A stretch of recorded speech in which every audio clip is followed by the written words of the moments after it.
to start the meeting. 3, 2, 1.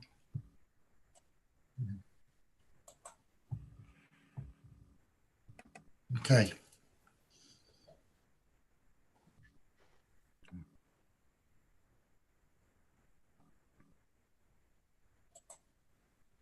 Yeah, good.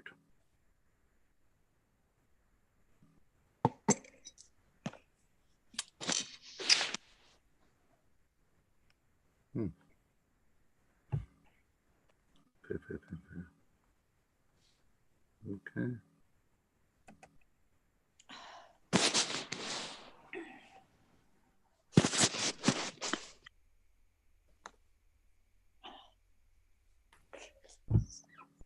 Hooray! Yeah. Sorry, I'm brassed off with today. I believe Can you we're hear live, me? Councillor Reddish. I know, I know. If we were not live. Yes. Right.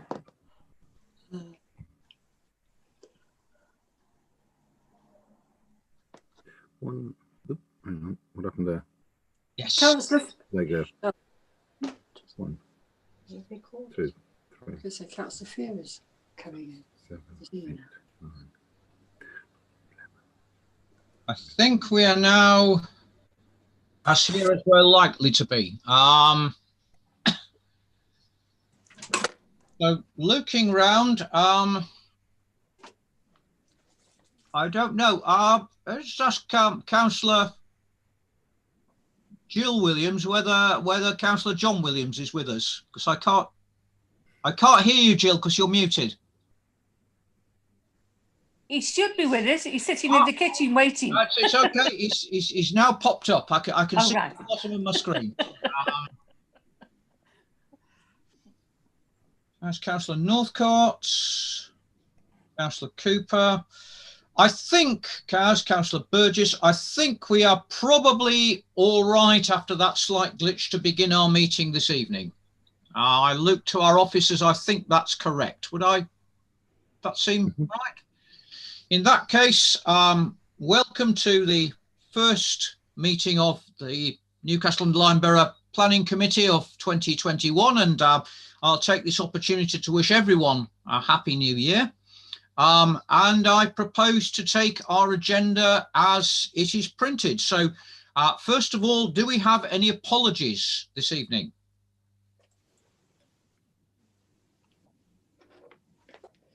I have received none myself, so I'm going. If no other member mentions that at this juncture, I'm going to assume that that's where we stand at the moment. That case, I'll move to item 2 of our agenda, declarations of interest. Does any member of the committee wish to make such a declaration this evening? Councillor Northcott.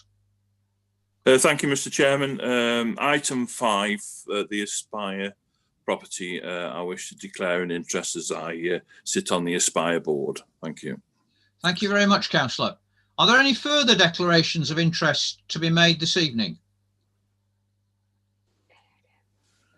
In that case, I will move to item 3 of our agenda, which is the minutes of previous meetings as printed, and I will ask if members are content with those as a correct record. Yes. Agreed, Mr. Chairman. I'm seeing general nodding of heads. Unless any member wishes to speak at this point, I'm going to assume that we do agree those as a correct record. Yeah. Yes. In that case, let us progress to item 4, the first substantive item of our agenda this evening. Application for major development land north of West Avenue by application by Persimmon Homes. And I draw members' attention to the fact there is a supplementary report to this item. I look to our officers to ask if there is anything to report beyond the reports that we've received. Nothing further to report or add, Chair. Thank you. Okay, thank you very much. So I open the item for debate.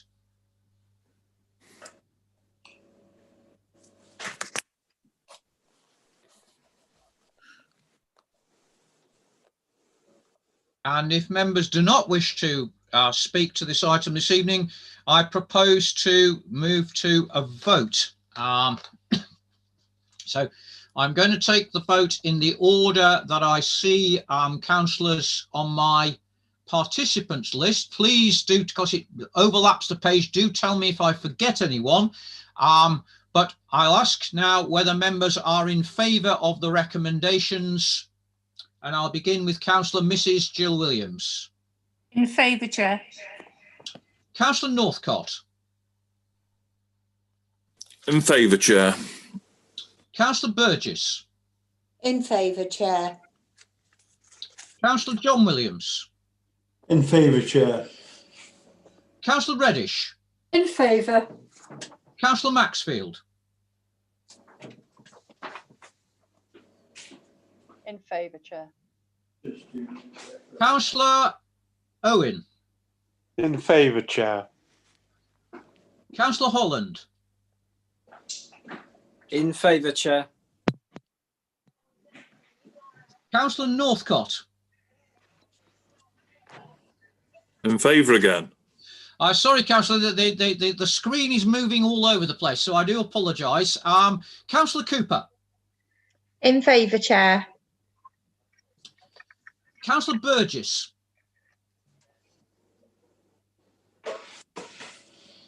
I think she's just said in favour. I can't hear you, Councillor, because you're muted, I'm afraid.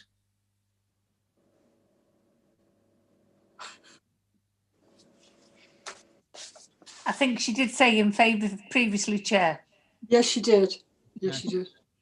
I think she thinks she's voted, so she's muted. Councillor Moffat. Favour, Chair. Have I now managed to call on all councillors to give their vote?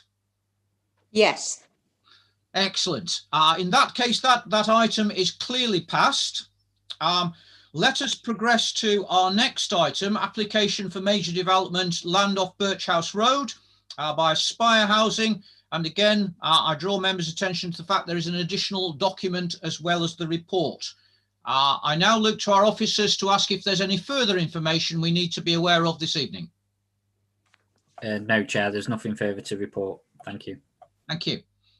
In that case, again, I open the item for debate.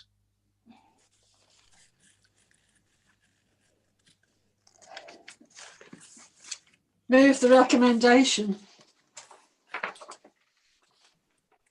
If no councillor wishes to speak beyond that, that's precisely what I will do. So once again, I will endeavour this time to use the screen so that I don't call people twice. But could I ask if councillors are in favour of the recommendation? Councillor Mrs. Jill Williams. Agreed, Chair. Councillor Holland. In favour, Chair. Councillor Owen. In favour, Chair. Councillor Reddish. In favour. Councillor Maxfield. Favour, Chair. Councillor Moffat. It's Chair. Councillor Burgess.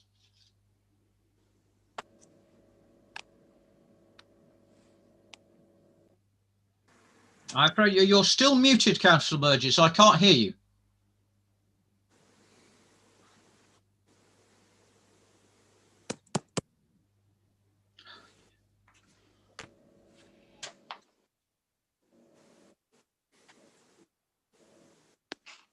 I'm afraid you're still muted, Councillor. Oh dear. Now you're not. You're okay now. Right. In favour, Chair. Thank you, Councillor. Councillor John Williams. In favour, Chair. Councillor Cooper. In favour, Chair. Councillor Northcott. I'm abstaining, Chair, because of my declaration. Fair enough. In that case, I think I've again called all councillors and that item is clearly passed. That brings us to item 6 on our agenda, application for minor development, the Newcastle Road, Madeley. Now, on this matter, we have a ward councillor to address us. Before I call on the ward councillor to address us. Again, I'll just ask our officers whether we have any further information that we need to consider beyond the supplementary report which you have got in your papers. Nothing further. Thank you. Thank you, Mrs. Moulton. So again, just to make sure everyone who's listening knows the procedure, ward councillor, Councillor Gary White, will now address the meeting. He will address the meeting for a maximum of 5 minutes, which will be timed by our clerk. After 4 of those minutes have elapsed, an oral warning will be given so that the councillor doesn't miss any points he regards as crucial, and that will be the sum total of his contribution to our debate. So on those terms, and I can see that he is in the meeting already, I invite Councillor White to address the meeting. Councillor. Thank you, Chair. Could I also just say, sorry for the late notice, but I would like to speak on item 8 when that comes up as well, please. Thank you. So with regard to this item, I'd just like to make this statement. Myself and Councillor Simon White called in this application due to serious concerns on the design of the height of the roof being a pyramid shape. The property is surrounded by houses of varying ages, none of which have this type of design, and therefore it is our view that it is providing an adverse impact on the overall street scene. I draw your attention to actually in the report that this is also noted in the comments of the conservation officer, so she does actually bring up this concern. I'd also in the report refer to CSS policy CSP1, which goes on to state that new development in such rural areas should respond to typical forms of buildings in the locality. The elevation of such buildings should be well proportioned to the overall surroundings. We believe that this proposal, due to the roof itself and the design of it, does not meet these objectives. We ask that you look at the roof structure itself, and if the officers have photographs of the surrounding buildings, look at those, please. And I hope that you'll agree with me that we should refuse this application and ask the applicant to go back with a more suitable design. That's the end of my statement. Thank you, Chair. Thank you very much, Councillor. I'll just now ask our officer if she has any comments to make on what she's just heard. I just want to advise members that we have received amended plans during the course of this planning application. The roof design has been amended since the initial application was submitted. It is currently a pyramidal designed roof, and I can show you the elevation plan. But the roof was bulkier in the initial submission, and it was that roof that the conservation officer commented upon. We don't have the comments of the conservation officer on the amended plan, and I can't confirm that she would have the same concerns on the amended plans as she had on the initial plan. I have got the initial plans as well, which I can share with to the meeting if you're required to look at that as well. Would it be useful if I now show you the plans, and I have got some photographs as well? I think it would, Mrs. Moulton. If you could show us the plans, the previous plans and the photographs, I think members would appreciate all of those things.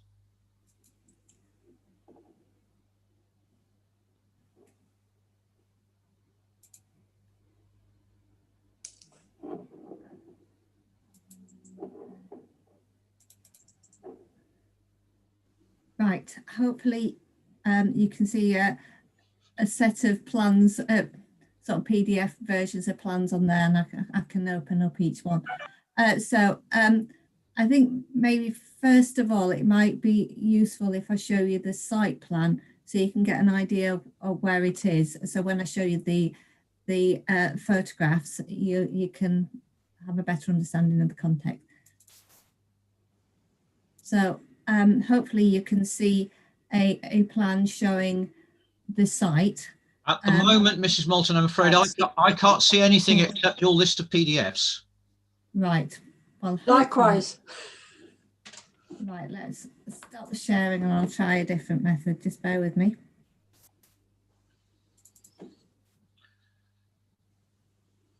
Now I can see the plan. Right, great.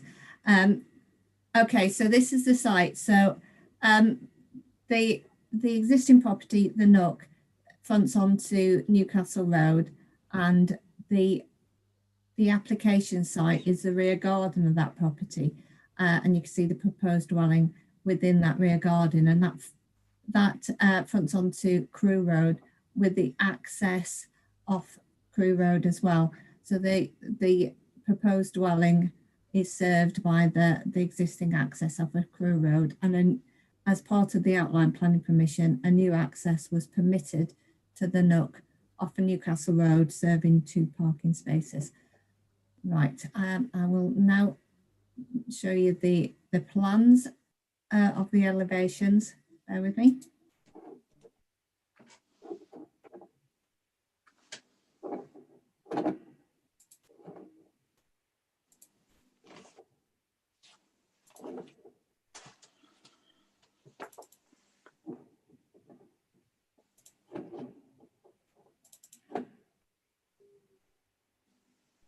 Right, hopefully you can see that now or shortly. Are you able to see that? Yes. Yes. Okay, so this is the design of the dwelling with the pyramidal roof. So just give you an idea of the scale of this. It is 5 meters to eaves level and 9.8 meters to the absolute highest point of the ridge, the tip of the ridge. So that's the currently proposed dwelling, and I will now show you the initially proposed dwelling.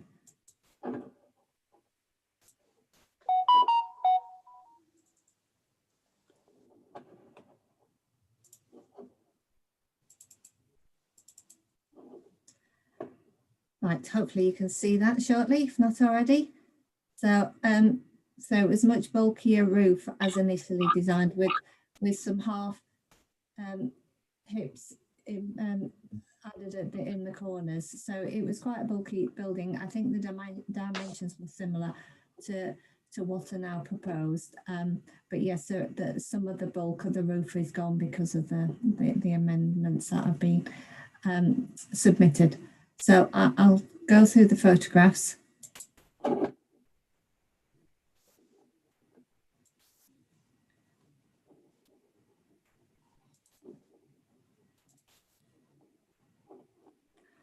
Okay, some of these are from Google Street View and some are photographs of the site. So this is Crewe Road. So looking down Crewe Road, and the site is in the distance. The access that serves the new dwelling is that you can see by the side of the car at the end of the wall. So this is the adjoining property or properties, a pair of semi-detached properties with a steeply pitched double garage with accommodation in the roof space. So Can I just ask Mrs. Moulton at that point, how high is that adjacent property, the semi, compared to the proposed development? The point of the roof, just where the chimney rises out of the roof, what height would you say that was vis-a-vis the high point of or the apex of the pyramidal roof? Yes, well, in terms of the eaves height, they are comparable. They're the same eaves height, but the maximum height of the ridge is about 1.25 meters taller. So it's probably coming up to the top of the chimney and the chimney pots in terms of its overall height. So it is taller than the adjoining properties, and the site is to the left of the gate that you can see to the left of the photograph. So this is a view from Crewe Road of the site. So looking directly onto the site frontage, and you can see the existing property, the Nook, in the background there. This is properties over the other side of Crewe Road. So the photographs show the properties on Crewe Road rather than the dwellings on Newcastle Road, because it sits within the context of the development on Crewe Road. So this is the site.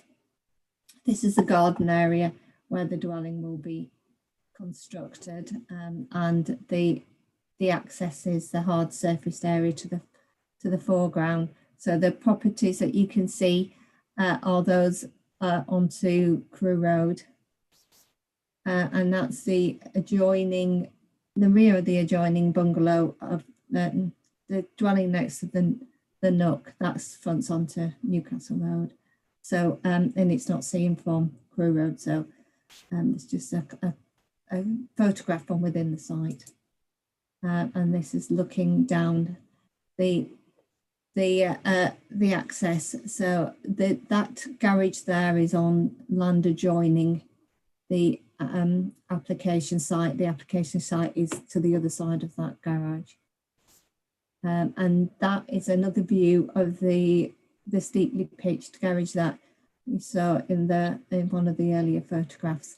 So that's the photographs that I've got to share with you tonight.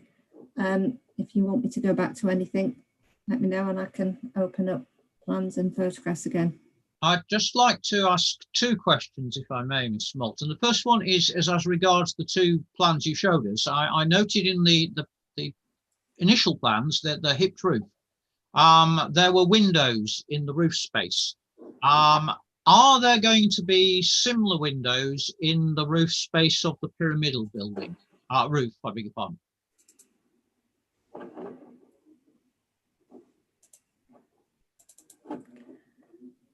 Right, going back to the plans as currently proposed, there are no windows shown within the roof planes of the proposed roof. There is potential to provide some accommodation within that roof space, although it will be limited given the nature of the roof. But yeah, at the moment there's no proposals to introduce any windows. Thank you. The second thing, which again some members may be a little concerned at, is that we haven't had the comments of the conservation officer on the plans, which I can now see on the screen. Can you remind us of the objections to the previous scheme, and maybe then we can work out whether those objections would hold for this one or would be regarded as being satisfied by this new application. And indeed, it may be the case that members feel that we need those views before we proceed to a decision. But that is for the committee, of course, to decide. Okay. Yes. The comments. The conservation officer refers to comments made on the outline application, where she was saying because of the distance from the heritage asset, which are properties onto Newcastle Road, which form part of the register of locally important building, she was satisfied it would not cause harm to such asset. But she does suggest that the design of the house as initially submitted is unremarkable and the roof size and scale disproportionate to the rest of the building, and it may have an impact to the overall street scene. So commenting on that bulky roof. So yes, so in essence, the objection is to the roof size and its scale compared to the rest of the building. Yeah. Thank you very much. I don't know if other members wish to comment at this juncture. Sorry, and then Councillor Cooper. Yeah, thank you, Chair. I can see why the original design would cause some anxiety. But obviously there has been amended plans put in. I'm kind of minded having a look at the timescale for this application. I think runs out on the 4th of February. Is that right? And we have actually got another planning meeting on the 2nd of Feb. So it may be an option to defer whilst the conservation officer looks again and any concerned residents have an opportunity to have a look at the new proposal of the design of the roof. That's all I was going to say. Thank you very much, Councillor. Perhaps I should just ask our officers there, because you raised an important question. It is, of course, incumbent upon the committee to determine applications in due time. Would it be the case, could I ask Mrs. Moulton, were this item to be deferred, that it could come back in time for it to be determined within the appropriate timescale? Well, assuming that the date within the application report is correct, yes, it could come back to the next committee and be determined in time, because that date is the 8-week date is the 4th of February, and the planning committee is on the 2nd of February. Okay, so that's I think so. Thank you, Councillor Moffat. I think that's an important point that's been clarified there. Councillor Cooper. Thank you, Chair. I wanted to ask, you mentioned the size of the height of the building with the new proposed roof, but you didn't tell us what the height of the building was before with the other roof. So I wondered if that might shed any light, because if it is a similar size, then surely the views of the conservation officer aren't likely to be greatly different.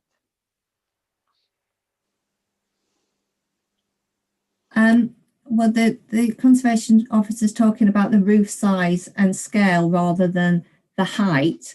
So I think it's more of a comment on the bulky nature of the roof. But I could, if you bear with me, make a measurement of the roof using the measuring tools that we have available. It would be interesting to know anyway. Yeah. I know you're saying it's also the overall bulk of it, but it does help inform. Yes, bear with me. It shouldn't take too long.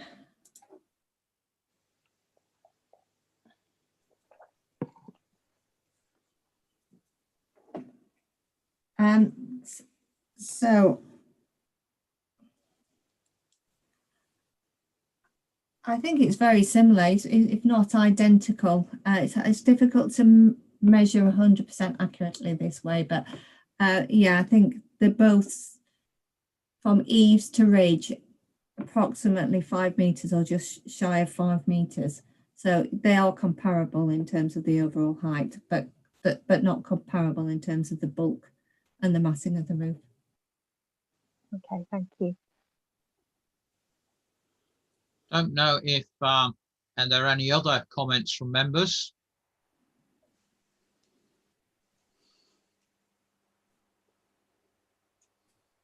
If not, what I will do is, since sorry, Councillor Northcott, I beg your pardon. Thank you, Chair. You didn't see my hand, but there we go. I'd like to propose that we move this to a deferral and wait for the salient information to come in. Really, I think I would be uncomfortable without that final chapter being added to the jigsaw. I don't see that we can determine this without it. I think I'd like to formally propose that we defer. Thank you. Councillor Williams. Yeah, thanks, Chair. Could I second Councillor Northcott? I'm concerned that also, while we're in defer, the development rights in the future, because it seems to me that it could add piecemeal to this property where we refused or they've pulled back on the original design, and now they're not far off, if we accept this design, far off where they were at the beginning. And they could come in future with a dormer house, which I think that's the terminology for the original planning application. So while we're doing this, could the officers look at that development rights on the whole of the site when you enter the site from Crew Road, and also the property for future extensions? Thank you. Thank you, Councillor. Any further comments before I proceed to a vote? We've now had it formally proposed and seconded that we defer this item. And I think the reason for deferral is we wish to have the comments of the Conservation Officer on the new plans. Are there any comments about that before I proceed to a vote? Correct, Chair. In that case, I'm going to ask now whether members are in favour of deferral for those reasons. Councillor Mrs Jill Williams. In favour of deferral, Chair. Councillor Owen. In favour. Councillor Reddish. In favour of deferral. Councillor Maxfield. Favour of deferral. Councillor Moffat. In favour of deferral, Chair. Councillor Williams. In favour of deferral, Chair. Councillor Northcott. In favour of deferral, Chair. Councillor Cooper. In favour of deferral, Chair. Councillor Holland. Favour the deferral, Chair. Councillor Burgess. In favour of the deferral, Chair. Think I've called all members. That item, I think, proposal for deferral is passed unanimously, so that item will come back to us at our February meeting. That brings us to item 7 of our agenda, report on number 5, Boggs Cottages, and I'll just ask our officer to bring us up to date there. There's nothing further I can add. We are waiting, but expect to receive correspondence shortly from the Planning Inspectorate, providing us details of the event, because we will need to publicise those details 2 weeks before the event. So yeah, at the moment we're waiting to hear from the Planning Inspectorate. So, well, disappointing that we aren't moving as swiftly as we'd like, but we are moving in the right direction. You don't anticipate any delays to the timetable that's been set out so far. Would that be a fair statement?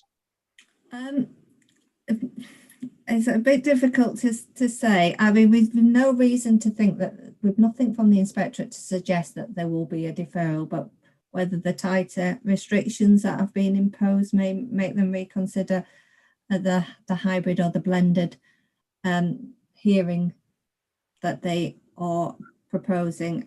I can't say for certain, but yes, no news at the moment to suggest that they are going to delay the meeting or the hearing beyond the 4th of February. Thank you, Mrs Moulton. Any comment from members? In that case, we'll pass to item 8, the land at Doddlespill, Betley. Now, this isn't a decision item, but given that we have no Madeley councillors on the committee and Councillor White has expressed a wish to comment on this item, I feel it would be appropriate to allow him to comment, again within the parameters that we normally have. Before he does so, I'll just ask our officer again if there's any further information beyond the report that's been presented to us that we should know this evening. Thank you, Chair. The only comments that I wish to make is that following the publication of the agenda report, I have tried to contact Cheshire East once again before Christmas and again this morning to get an update on the application that was submitted incorrectly to them. But unfortunately, I've been unable to get a response from Cheshire East. The owner, via his agent, has provided comments today saying that they're unwilling to resubmit the application to Newcastle until Cheshire East have returned the application and the associated fee to him, which is obviously frustrating. My next stage is obviously to try and contact someone at Cheshire East beyond the name that have been given to date to try and expedite the matter so that we can get a valid planning application to make a decision on.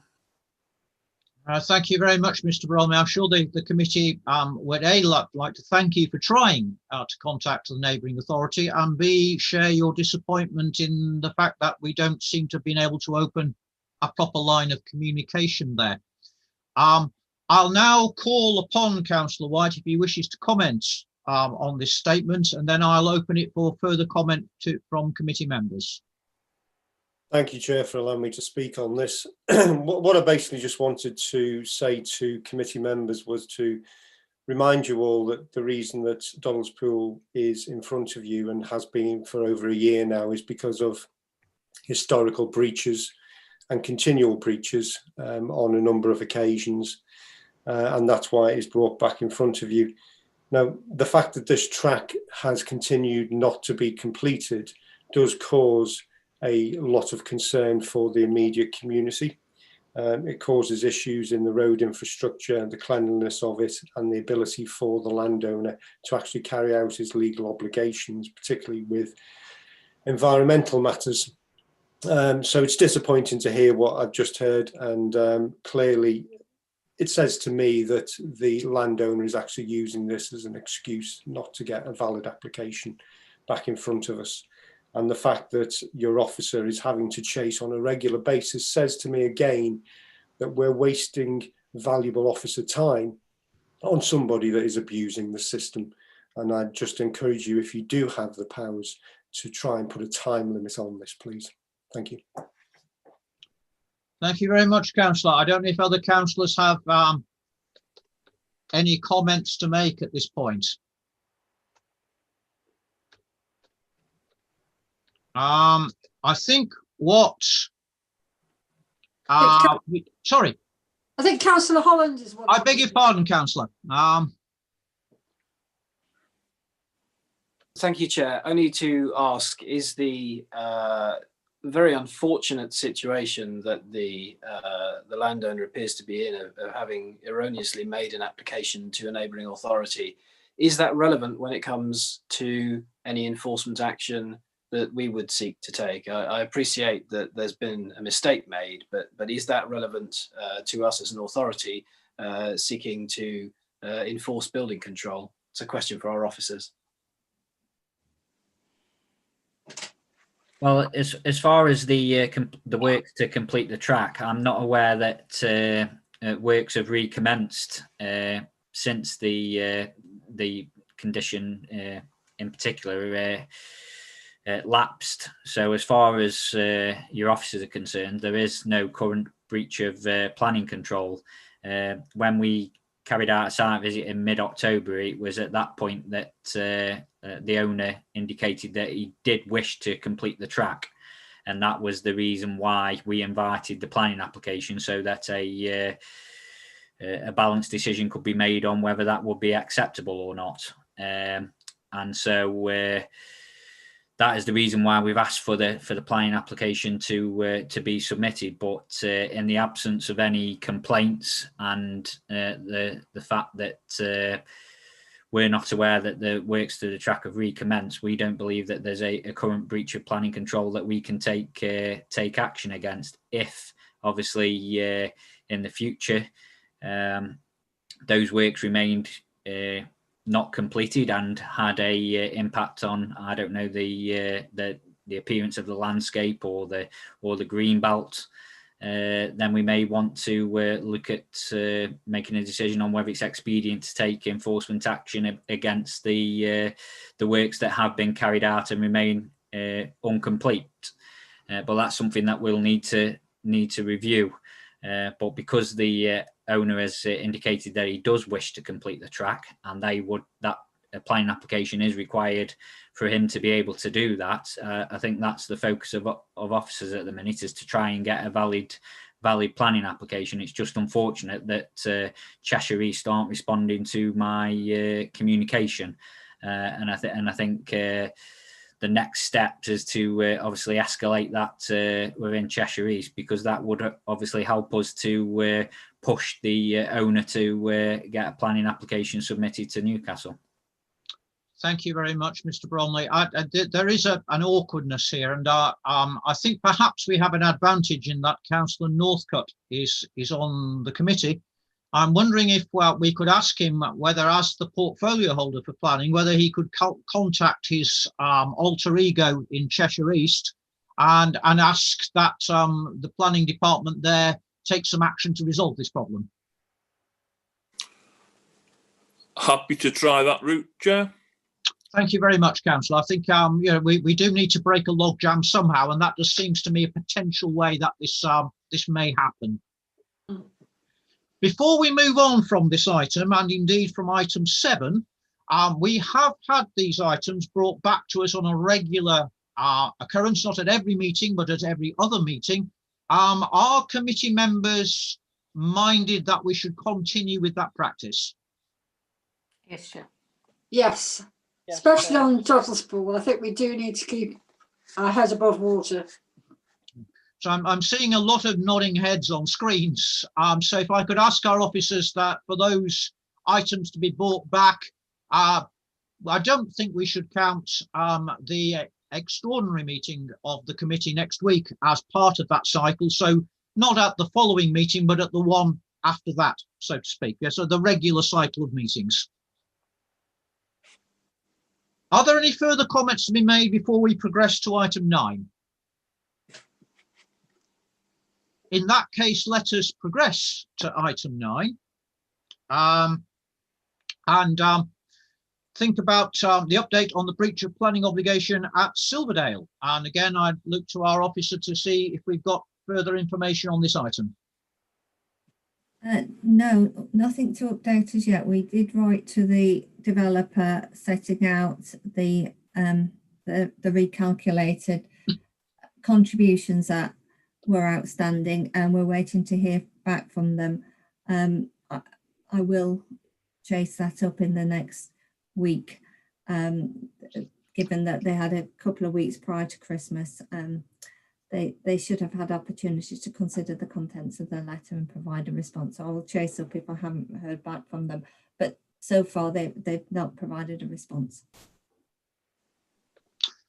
Thank you very much, Mrs. Moulton. Any comments from members at this point? In that case, are we content that this report be received? Yes, Chair. Yes, Chair. In that case, let's move on to item 10, which is again an information item. It's about an appeal decision at Wellbank Cottage, Rhine Hill. Again, I'll ask our officer if there's anything in general we should draw from this rather than the case in particular.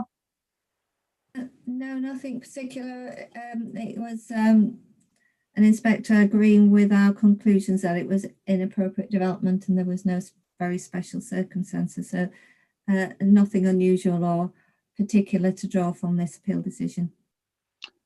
Thank you very much, Mrs. Moulton. Any further comment from members? Councillor Northcott. Thank you, Mr. Chairman. Yeah, just to say that this is an important decision, really, as we saw in the last planning meeting, that we had an attempt to build inappropriate developments, we felt, into the green belt. I think that this is appropriate that inspectors uphold our decisions to protect the green belt from overdevelopment where it's been deemed as inappropriate and harm to the green belt. I think that's an important thing we need to take away from this, that the inspectors are looking to make sure that the integrity of the green belt is protected going forward. Thank you. Any further comment from members? In that case, I think we can receive this report and progress to item 11 of our agenda, which is an item requiring a vote. It's about a tree preservation order. And again, you have two documents in front of you. I just ask our officers if there's any further information that we need this evening.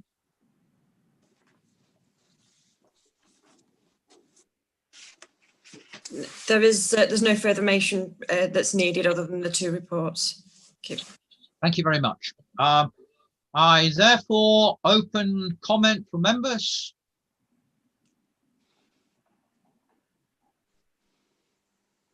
Move it, Chair. Again, given that we require a vote on this, I will call by name. So, Councillor Miss Jill Williams. Move it, Chair. No problem. Councillor Owen, In favour. Councillor Reddish, In favour of the recommendation. Councillor Maxfield, Favour of the recommendation. Councillor Moffat, In favour, Chair. Councillor Williams,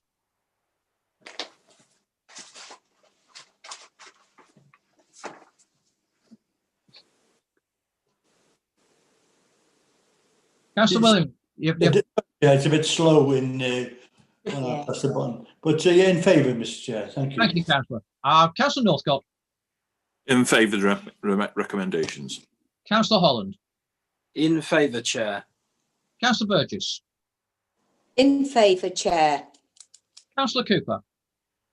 In favour, Chair. Again, I think I've called all councillors now. That order, I think, is unanimously approved. That brings us to our final item this evening, to consider any urgent business within the meaning of the relevant section of the relevant Act. I have received no such notification prior to this meeting. I'll look to our officers for confirmation that that is the case. That is the case. There is no urgent business. Thank you very much, Mrs. Moulton. Before I close the meeting, I'd like to remind members that we are having an extraordinary meeting of this committee next week on not a development control, but a strategic planning issue. So please make sure that you're free to come back this time next week so we can have that meeting. Beyond that, I wish you a very pleasant evening, and if you need to make it, a safe journey home. Thank you, Mr. Chairman. Thank you, Thank you, Mr. Mr. Chairman. Good night, everybody. Bye. Bye. Happy New Year. Happy New Year. Happy New Year. Happy New Year.